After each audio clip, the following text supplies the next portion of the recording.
Hello, hello, hello mga bebe loves. Naku, kauuwi ko lang dito sa bahay, no. Galing ako sa labas kasi namili ako ng mga damit ng mga bata doon sa tricycle driver na iniwan ng misis at may 4 na anak. Naku, kasi wala silang mga damit, mga bebe loves, nung pumunta ako doon.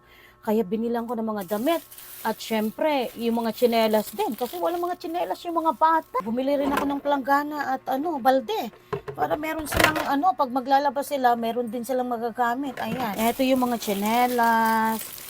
Ayan ang mga tsinelas. Ayan, mga tsinelas. Mga damit, madami akong mga damit na binili. Ayan, madami, terno-terno yan. Ayan. So, may magagamit na yung mga bata, no? So, ayan. Ayan.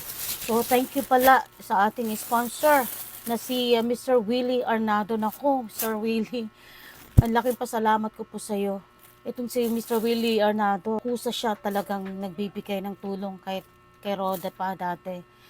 At ngayon naman, pini-em ako kahapon. Sabi niya, meron daw siyang ibibigay na konting tulong para sa mga bata. Tapos, nagkita kami sa Super Metro. Doon kami nagkita at nagpasalamat na rin ng personal kay Mr. Willie Arnado. Nako, sir ha, maraming salamat po sa inyo. God bless you po.